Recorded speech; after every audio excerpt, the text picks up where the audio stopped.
we're well into spring. It's June, beginning of June, and so now we're ready to harvest what Brianne has put into her composter since we started in September. I'm really excited. I'm new to gardening, new to composting, so I'm just ready to learn and carry on with it. The compost has shrunk so much. I think when we were here last, it was at least a half full and probably closer to 3/4. And now, after the spring, she watered it, and now it was about a third, maybe even a quarter. So it really shrinks a lot. Yeah, I'm really surprised at how much it shrunk in the compost because, I mean, all winter long it was to the top. And then as soon as spring hit and it warmed up a bit, it just dropped it right down. It should look and smell like dirt. It should be black and earthy. It's not dirt, but it should look like that. So we don't want to be able to recognize the parts that we put in. But if there is stuff that we recognize, then we can just sift that out and we'll put it back into the composter and let it keep on composting. What we do to harvest is we'll just open up the door at the bottom and we'll take out shovelfuls basically.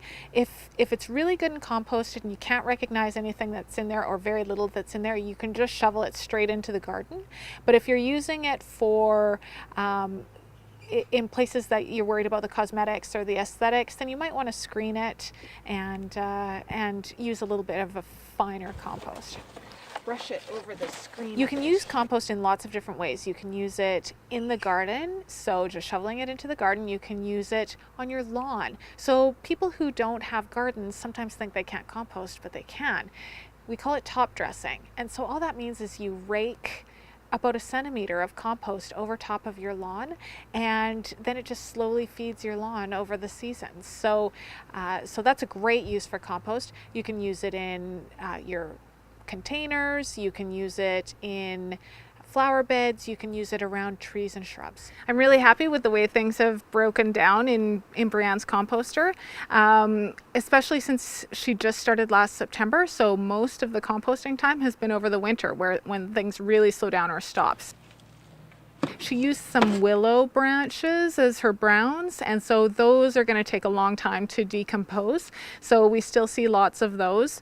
We picked out the big chunks, anything that sort of was a bit harder or escaped stirring, and just put those back into the composter and they'll continue their decomposition. Just a bit more careful with my browns and raking them up and collecting them for the year.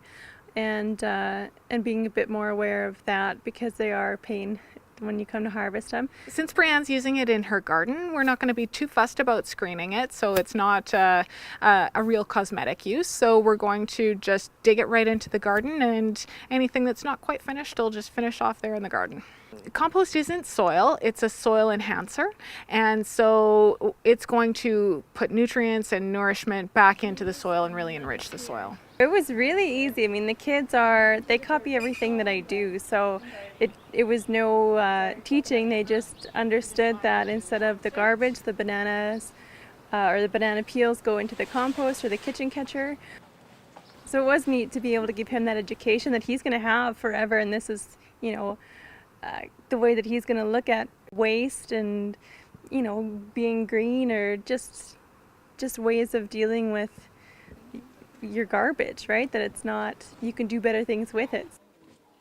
They are coming full circle, and it's strangely satisfying to have what used to be your garbage, you used to think of as your garbage, now goes to feeding your food. It's incredibly satisfying.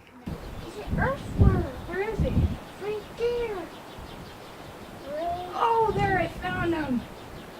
To my mind, composting is the single best thing that people can do for the environment in their homes. There are so many advantages. Those nutrients from the food are returned to the earth instead of being locked in the landfill. They're not producing methane gas, which is one of the biggest sources of greenhouse gas emissions in Red Deer. There's so many benefits and it's such an easy thing to do that it's just wonderful that Brianne and her family's taken it up. There are always resources for people to find help at reddeer.ca/composting, or give a call to Environmental Services at the City of Red Deer, 342-8750.